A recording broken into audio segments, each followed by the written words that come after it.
Welcome to next current.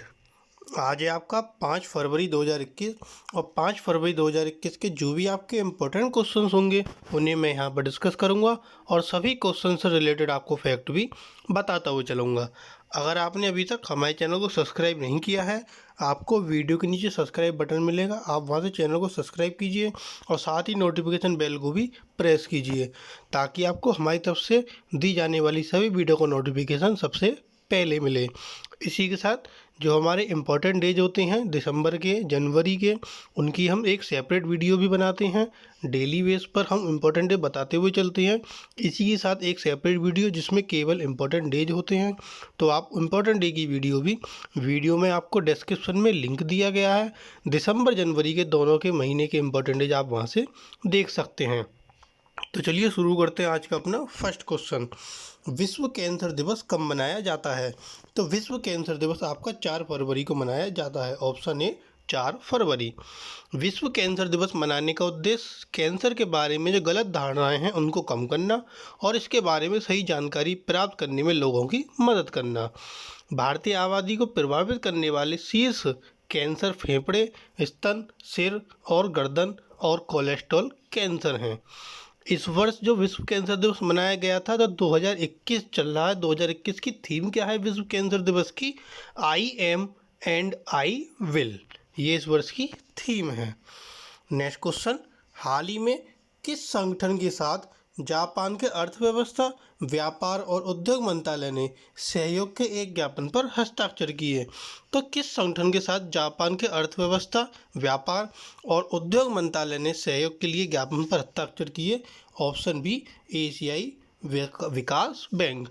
एशियाई विकास bank के साथ जापान ने हस्ताक्षर किए। यह आसियान के लिए स्वच्छ ऊर्जा भविष्य पहल के तहत दोनों संगठनों के बीच सहयोग को मजबूत करेगा। सहयोग अक्षय ऊर्जा, ऊर्जा संरक्षण और दक्षता और अन्य प्रौद्योगिकियों के क्षेत्रों पर ध्यान केंद्रित करेगा।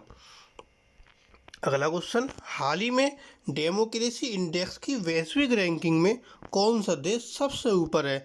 अभी आपकी डेमोक्रेसी इंडेक्स की वैश्विक रैंकिंग जारी हुई है। इसमें नंबर 1 पर कौन है? नंबर 1 पर है आपका option C Norway. Norway number 1 पर है। द इकोनॉमिस्ट इंटेलिजेंस यूनिट के अनुसार भारत 2020 डेमोक्रेसी इंडेक्स की वैश्विक रैंकिंग में जो भी रैंकिंग जारी हुई है इसमें जो भारत है वो हमारा 2 स्थान नीचे गिरकर 53वें नंबर पर आ गया है। पहले 51 पर था, अब ये 53 पर हो गया है।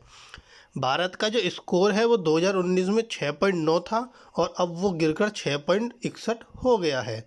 Norway the economist intelligence unit की नवीनतम डेमोक्रेसी इंडेक्स की democracy in sickness and in health शीर्षक वाली रिपोर्ट में शीर्ष पर है। दूसरे नंबर पर आपका आइसलैंड है, तीसरे पर आपका स्वीडन है, चौथे नंबर पर आपका न्यूजीलैंड है और 5वें नंबर पर आपका कनाडा है। अगला क्वेश्चन, हाल ही में संगीता बहादुर को किस देश में भारत की अगली उच्चायुक्त के रूप में नियुक्त किया? तो संगीता बहादुर को किस देश में भारत की अगली उच्चायुक्त के रूप में नियुक्त किया? ऑप्शन डी माल्टा गणराज्य। माल्टा गणराज्य में भारत की अगली उच्चायुक्त के रूप में संगीता बहादुर को नियुक्त किया गया। वह वर्तमान में बेलारूस में भारत की राजदूत हैं। संगीता बहादुर 1987 बैच की भारतीय विशेष विदेश सेवा अधिकारी हैं। उनके शीघ्र ही कार्यभार ग्रहण करने की भी उम्मीद है। अगला क्वेश्चन, हाल ही में किस राज्य में वन विभाग ने पहली बार जल पक्षियों की जनगणना की? तो किस राज्य का वन विभाग जिसने पहली बार जल पक्षियों की जनगणना की? वह आपका ऑप्शन है पश्चिम बंगाल, वेस्ट बंगाल। इसने 12 जनवरी से 2 फरवरी के बीच राज्य के 54 विभिन्न स्थानों में आयोजित किया गया। ये जो अध्ययन था, सुंदरबन में पहली बार एक काले गले वाले क्रैब का पता चला, जबकि क्षेत्र में विभिन्न स्थानों पर 4000 से अधिक ग्रेट नोट्स देखे गए। अब ये वेस्ट बंगाल में शुरू हुई, पश्चिम बंगाल में। पश्चिम बंगाल की राजधानी कोलकाता। पश्चिम बंगाल के मुख्यमंत्री ममता बनर्जी और पश्चिम बंगाल के राज्यपाल जगदीप धनखड़। अगला क्वेश्चन, हाल ही में सीआरपीएफ के शिवपुरी स्कूल को किस वर्ष के लिए गृह मंत्रालय द्वारा सर्वश्रेष्ठ प्रशिक्षण केंद्र के रूप में सम्मानित किया गया है? सीआरपीएफ का शिवपुरी स्कूल है, इसको किस वर्ष के लिए गृह मंत्रालय द्वारा सर्वश्रेष्ठ प्रशिक्षण केंद्र के रूप में सम्मानित किया गया है? Option B 2017। 2017 के लिए इसको सर्वश्रेष्ठ प्रशिक्षण केंद्र के रूप में सम्मानित किया गया है। आईटीबीपी ने राजपत्रित अधिकारियों के लिए अपने पहले दौर के सर्वश्रेष्ठ प्रशिक्षण संस्थान पुरस्कार जीते।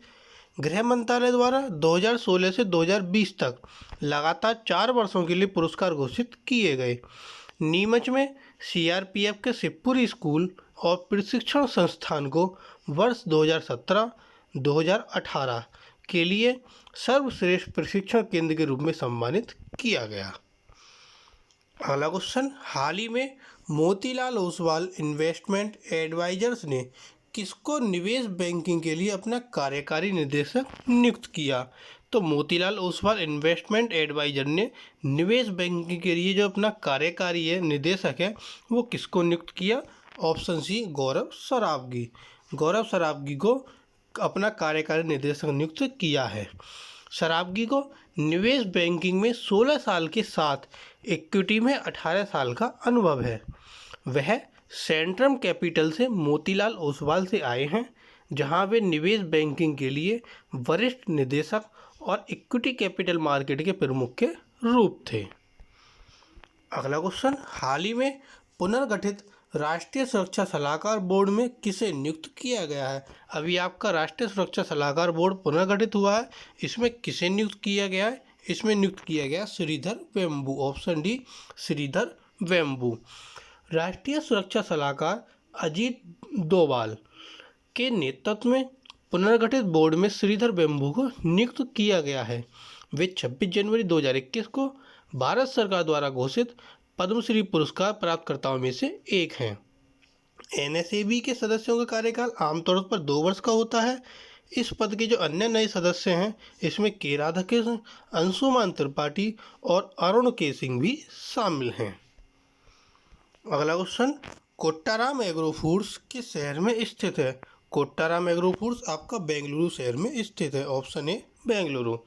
टाटा कंज्यूमर प्रोडक्ट्स अपने उत्पाद पोर्टफोलियो के विस्तार के लिए 156 करोड़ रुपए में बेंगलुरु स्थित कोट्टाराम एग्रो फूड्स को खरीदेगा। कंपनी केएएफ की जारी और पेड अप इक्विटी शेयर पूंजी का 100% अधिग्रहण करेगी। कोट्टाराम एग्रो फूड मुख्य रूप से ट्रेडमार्क सोलपुर के तहत स्वस्थ नाश्ता, अनाज और बाजरा आधारित स्नैक्स के व्यवसाय में लगा हुआ है। ब्रांड सोलपुर को 2013 में लॉन्च किया गया था। अब ये आपका बेंगलुरु में स्थित है और बेंगलुरु किसकी राजधानी? आपकी कर्नाटक की। तो कर्नाटक की राजधानी आपकी बेंगलुरु। इसके बाद कर्नाटक के जो मुख्यमंत्री हैं बीएस येदियुरप्पा और कर्नाटक के राज्यपाल वाजुभाई रुदाभाई वाला। अगला क्वेश्चन, हाल ही में मॉडर्ना के कोविड-19 वैक्सीन के लिए अनुमोदन देने वाला कौन पहला देश बन गया है? तो मॉडर्ना के कोविड-19 वैक्सीन के लिए जो अनुमोदन देने वाला है वो पहला देश आपका सिंगापुर है। Option B Singapore. सिंगापुर में फाइजर बायोएनटेक वैक्सीन के बाद मॉडर्ना कोविड वैक्सीन महामारी के उपयोग के लिए अधिकृत होने वाला दूसरा है। 2 फरवरी तक 1,75,000 से अधिक व्यक्तियों को टीका लगाया गया है। अगला क्वेश्चन, हाल ही में किसने विश्व सिनेमा वृत्तचित्र श्रेणी में दर्शकों का पुरस्कार जीता है? विश्व सिनेमा वृत्तचित्र श्रेणी में दर्शकों का पुरस्कार किसने जीता है? Writing with fire. Option C writing with fire ने विश्व सिनेमा वृत्तचित्र में श्रेणी में दर्शकों का पुरस्कार जीता है। सनशाइन फिल्म फेस्टिवल 2021 में राइटिंग विद फायर ने विश्व सिनेमा वृत्तचित्र श्रेणी में ऑडियंस अवार्ड जीता। यह आर थॉमस और एस.आर. घो द्वारा निर्देशित, संपादित और निर्मित है। 28 जनवरी से 3 फरवरी तक चलने वाला यह महोत्सव एक गैर लाभकारी संस्था सनडांस ऑर्गेनाइजेशन द्वारा प्रस्तुत किया गया, जो स्वतंत्र कलाकारों को खोजती है, उनका समर्थन करती है और दर्शकों को उनके काम का परिचय देती है। अगला क्वेश्चन, हाल ही में सीबीआई के अंतरिम प्रमुख के रूप में किसे नियुक्त किया गया है? तो सीबीआई के अंतरिम प्रमुख के रूप में किसे नियुक्त किया गया है? Option D, Parveen Sinha. परवीन सिन्हा को सीबीआई के अंतरिम प्रमुख के रूप में नियुक्त किया गया है। वर्तमान प्रमुख आर के शुक्ला का 2 वर्ष का कार्यकाल समाप्त हो गया। श्री शुक्ला 1983 बैच के मध्य प्रदेश कैडर के आईपीएस अधिकारी थे। उन्हें जनवरी 2019 में नियुक्त किया गया था। और जो आपके परवीन सिन्हा हैं, ये 1988 बैच के गुजरात कैडर के आईपीएस अधिकारी हैं। अगला क्वेश्चन आता है आपका, हाल ही में किस राज्य ने रोड टैक्स और पंजीकरण शुल्क में छूट दी? तो किस राज्य ने रोड टैक्स और पंजीकरण शुल्क में छूट दी है? वो है आपका ऑप्शन है तेलंगाना राज्य। तेलंगाना परिवहन विभाग ने विभिन्न श्रेणियों के जो निश्चित वाहन हैं, इसके लिए रोड टैक्स और पंजीकरण शुल्क में छूट दी। यह तेलंगाना इलेक्ट्रिक व्हीकल्स और एनर्जी स्टोरेज पॉलिसी 2020 से 2030 के अनुरूप है, जिसे राज्य के आईटी और उद्योग मंत्री केटी रामाराव ने रोड टैक्स और पंजीकरण शुल्क से छूट प्रदान करके इलेक्ट्रिक वाहनों को प्रोत्साहित करने के लिए घोषित किया है। अब तेलंगाना सरकार ने पहल की है। तेलंगाना के बारे में पढ़ते हैं। तेलंगाना की राजधानी क्या है आपकी? हैदराबाद। तेलंगाना के मुख्यमंत्री के चंद्रशेखर राव और तेलंगाना के राज्यपाल डॉक्टर तमिलिसाई सौंदरराजन। अगला क्वेश्चन, हाल ही में कोविड टीकाकरण का दूसरा चरण किस राज्य में शुरू किया गया? तो कोविड टीकाकरण का दूसरा चरण आपका राजस्थान राज्य में शुरू किया गया। Option B, Rajasthan. राजस्थान में कोविड टीकाकरण का दूसरा चरण 4 फरवरी को शुरू हुआ। राज्य में द्वितीय चरण के लिए लगभग 2,40,000 फ्रंटलाइन कार्यकर्ता पंजीकृत किए गए हैं। स्थानीय निकायों के 55,000 से अधिक कर्मचारी और लगभग 1,61,000 पुलिस और अर्धसैनिक बलों के कर्मचारियों को भी टीका लगाया जाएगा। अब ये पहल राजस्थान में शुरू हुई है, दूसरा चरण राजस्थान में शुरू हुआ है। राजस्थान की राजधानी जयपुर, राजस्थान के मुख्यमंत्री अशोक गहलोत और राजस्थान के राज्यपाल कलराज मिश्रा। तो ये थे आपके आज के कुछ करंट अफेयर्स के इंपॉर्टेंट क्वेश्चन। अगर आपको वीडियो पसंद आए तो प्लीज़ वीडियो को लाइक, कमेंट और सबसे ज़्यादा शेयर कीजिए, ताकि बच्चों के पास ज़्यादा से ज़्यादा करंट अफेयर्स के क्वेश्चन पहुंच सके।